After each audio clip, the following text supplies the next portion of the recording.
Hello, my beautiful souls. Welcome back to my channel. Please like, share, and subscribe my channel. Thank you.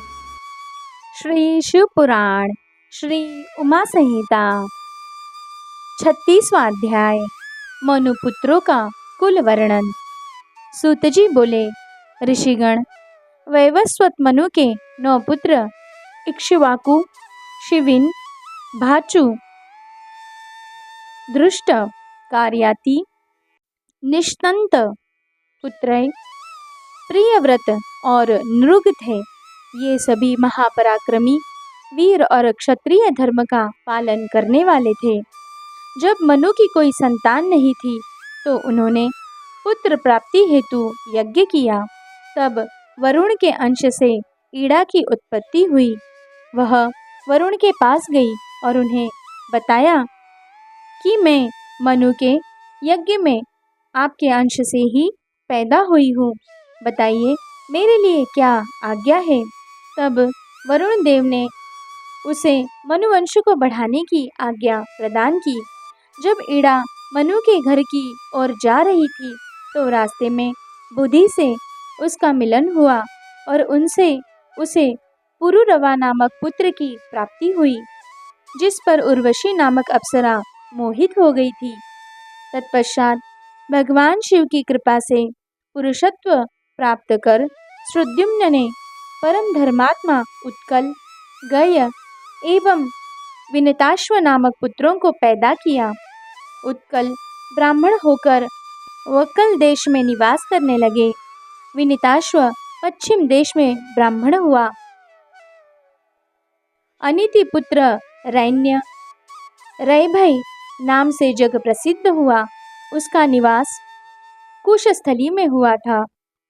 उनके 100 पुत्र एवं कुकुदमी सबसे श्रेष्ठ कन्या थी।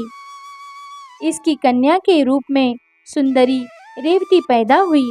रेवती के बड़े होने पर कुकुदमी को उसके विवाह की चिंता होने लगी। उन्होंने ब्रह्मा जी से रेवती के वर के बारे में जानना चाहा। तब ब्रह्मा जी बोले, हे कुकुदमी, 28वें द्वापर में भगवान श्री कृष्ण अपने कुटुंबियों सहित द्वारकापुरी में निवास करेंगे।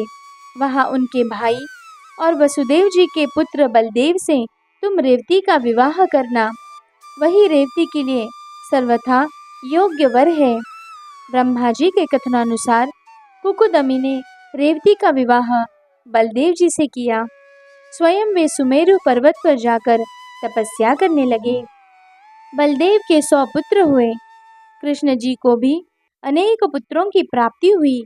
वे सभी सारी दिशाओं में जाकर अनेक स्थानों पर बस गए। सूत जी बोले, मनु के पुत्र वृषहन वशिष्ठ जी के आश्रम में रहने लगे। उन्होंने उन्हें गौरक्षा के काम में लगा दिया। एक रात बाघ ने गौशाला पर आक्रमण कर दिया।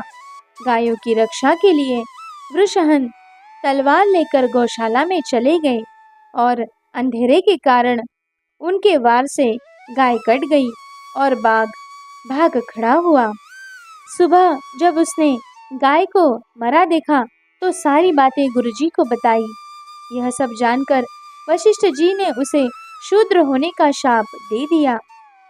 तब दुखी और शोक में डूबे वृषहन ने अपने शरीर को जला दिया।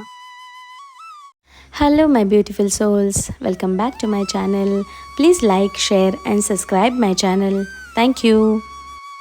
श्री शिव पुराण श्री उमा संहिता 37वां अध्याय मनुवंश वर्णन। सूत जी बोले, ऋषिगण, मनु जी की नाक से इक्ष्वाकु पैदा हुआ था और उसकी 100 संतानें हुई, जिनमें सबसे बड़ा विकुक्षी अयोध्या का राजा बना। उसने एक दिन वन में शश को खा लिया था। उसी दिन से यह शशाद नाम से प्रसिद्ध हुआ। अयोध के पुत्र का नाम ककुस्था था।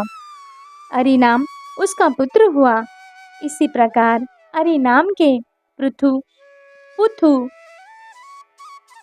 पुथु के विश्वराट, विश्वराट के प्रजापति इंद्र, उनके युवनाश्व के कुलवाश्व,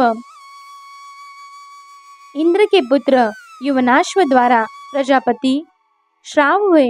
उन्होंने श्रावस्तिपुरी बसाई। कुवलाश्व के 100 पुत्र हुए थे। उन्होंने अपना राज्य पुत्रों को सौंप दिया और स्वयं वन को चले गए। मार्ग में उन्हें उत्तंक मुनि मिले। मुनि बोले, राजन, मेरे आश्रम के पास ही धुंध नामक दानव रहता है। वह महावीर और पराक्रमी है। उसने उग्र तपस्या आरंभ कर दी है, जिसके बल पर वह तीनों लोकों का विनाश करना चाहता है। आप उसका वध करके इस जगत का कल्याण करें। मुनि की बात सुनकर कुवलाश्व बोले, मुनिराज, मैं तो शस्त्रों को त्याग चुका हूँ, इसीलिए आपका यह कार्य मेरा पुत्र करेगा।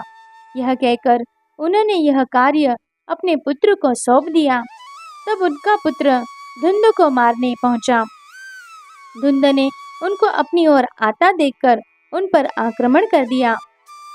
तब कुवलाश्व पुत्र ने बहादुरी से युद्ध कर धुंध का वध कर दिया। उत्तंक ऋषि ने उसे अपराजित रहने एवं अक्षय धन प्राप्ति का वर प्रदान किया।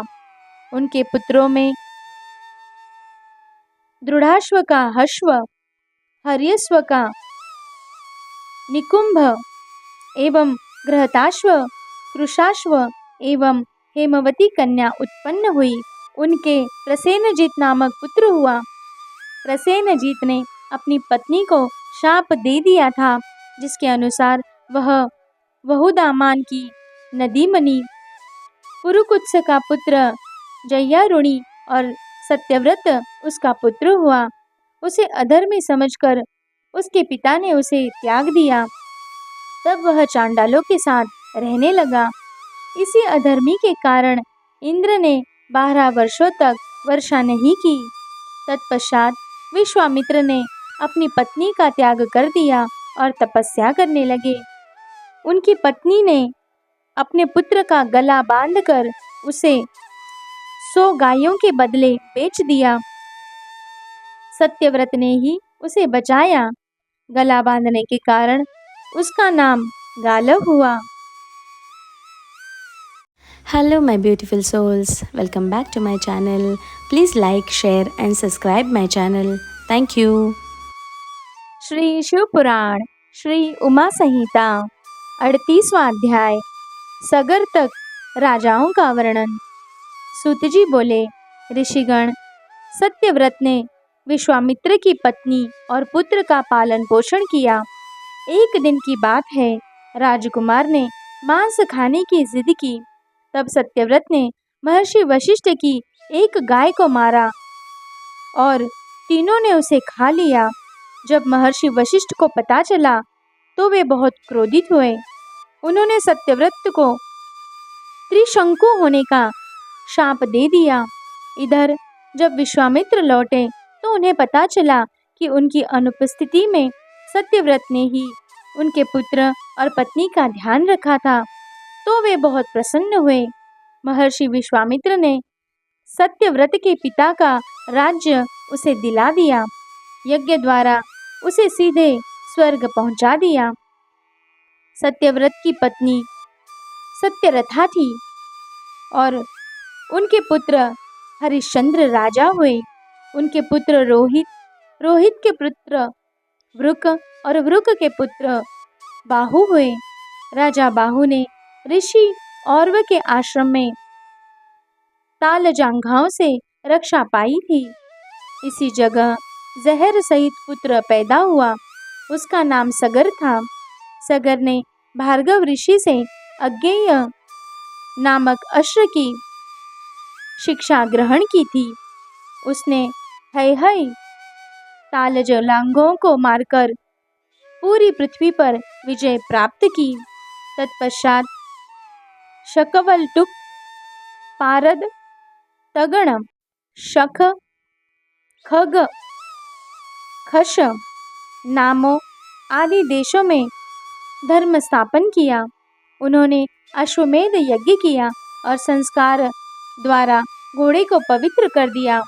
तब देवराज इंद्र ने घोड़े को पाताल में छिपा दिया। सगर पुत्रों ने घोड़े की तलाश में उस स्थान की खुदाई की। खुदाई करते करते वे कपिल जी के आश्रम में पहुंच गए। उनकी शोर से कपिल मुनि ने आंखें खोली। उनकी आंखों के तेज की अग्नि से 60,000 सगर पुत्र भस्म हो गए। इनमें हर्ष, केतु, सुकेतु, धर्मरथ और शूरवीर पंचजन उस क्रोधाग्नि से बच पाए। इन्हीं के द्वारा सगर वंश आगे बढ़ा। Hello, my beautiful souls. Welcome back to my channel. Please like, share, and subscribe my channel. Thank you. Shri Shiv पुराण श्री उमा संहिता 39वां अध्याय वैवस्वत वंशीय राजाओं का वर्णन। शौनक जी पूछने लगे, हे सूत जी, आपने राजा सगर के 60,000 पुत्रों के बारे में बताया। अब कृपा करके यह बताइए कि उनके 60,000 पुत्र किस प्रकार हुए। शौनक जी के प्रश्न का उत्तर देते हुए सूत जी बोले, हे मुनिवर, सगर की 2 पत्नियां थीं। उनकी पहली पत्नी ने ऋषि औरव से 60,000 पुत्रों का वरदान मांगा था। वरदान को सिद्ध करते हुए उनके 60,000 पुत्र हुए। रानी ने उन पुत्रों को मटकों में रख दिया। कुछ समय के पश्चात वे बलवान होकर बाहर निकल आए। ये 60,000 पुत्र ही कपिल मुनि की क्रोधाग्नि से भस्म हो गए थे। दूसरी रानी ने वरदान में एक वंश वृद्धि करने वाला सुंदर पराक्रमी पुत्र ही मांगा था। इन 60,000 भस्म हुए राजपुत्रों का उद्धार करना अति आवश्यक था। इसी सगर वंश में राजा दिलीप भी हुए। उन्हीं के पुत्र भागीरथ ने अपने पूर्वजों का उद्धार करने के लिए श्री गंगा जी को स्वर्ग से धरती पर बुलाया था। अपने पूर्वजों का उद्धार करके श्री गंगा जी को उन्होंने अपनी पुत्री बनाया। इसीलिए वे भागीरथी नाम से जग प्रसिद्ध हुई। भागीरथी का पुत्र श्रुतिसेन, उनका पुत्र नाभाग, नाभाग का अम्बरीश, उनका सिंधुदीप, उसका आयुताजी, आयुताजी का ऋतुपर्ण, उसका अपर्ण, उसका मित्रसह, उसका सर्वकर्मा, सर्वकर्मा का अनरण्य, अनरण्य का मुड़िद्रुह, उसका निषद और निषद का खटवांग, खटवांग का दीर्घबाहु, दीर्घबाहु का दिलीप, दिलीप का रघु, रघु का अज, उसका दशरथ एवं दशरथ के पुत्र के रूप में मर्यादा पुरुषोत्तम श्री राम का जन्म हुआ। श्री राम के पुत्रों के रूप में लव कुश का जन्म हुआ। इस प्रकार वैवस्वत वंश आगे बढ़ता रहा। इक्ष्वाकु, जो कि धर्मात्मा और पुण्यात्मा माने जाते थे, उनका वंश सुमित्र राजा तक चला।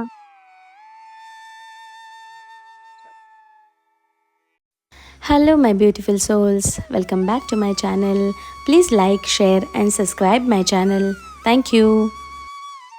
श्री शिव पुराण श्री उमा संहिता 40वां अध्याय श्राद्ध कल्प व पितरों का प्रभाव। शौनक जी बोले, हे सूत जी, सूर्य देवता को श्राद्ध देवता की संज्ञा कब और क्यों दी गई?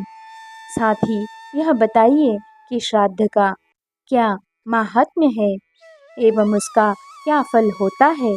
शौनक जी के प्रश्न का उत्तर देते हुए सूत जी बोले, हे मुनिवर, जो पुरुष पिता, पितामह और प्रपितामह का नित्य श्राद्ध करते हैं, उन्हें धर्म एवं शुभ सम्मान की प्राप्ति होती है।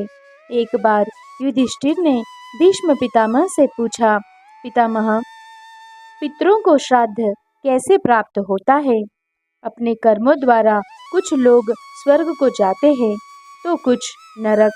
मैंने यह भी सुना है कि देवता भी अपने पितरों का श्राद्ध करते हैं।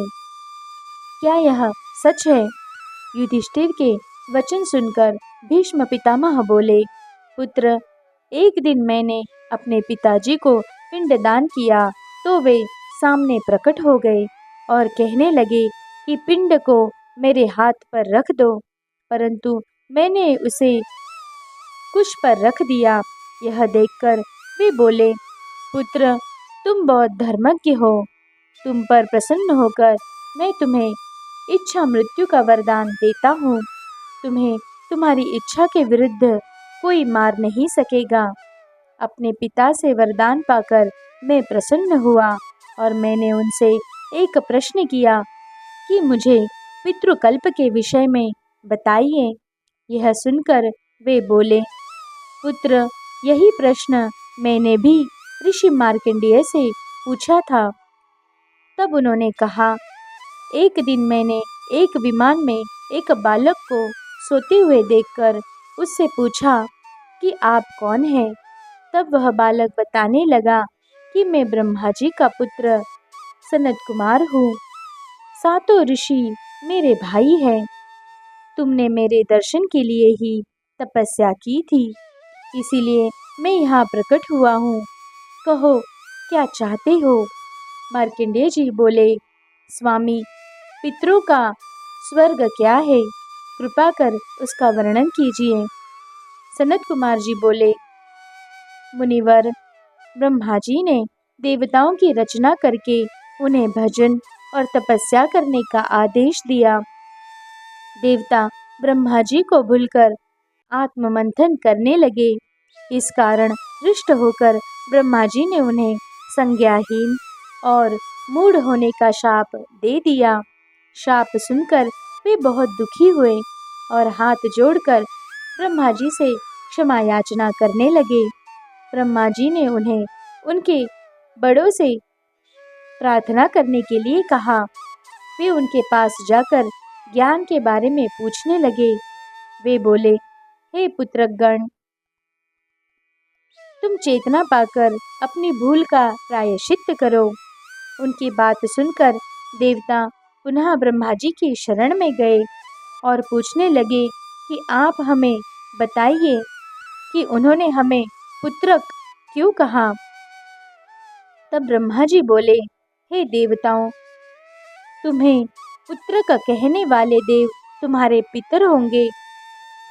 तभी से वे देव पुत्र पितरों के नाम से जग प्रसिद्ध हुए।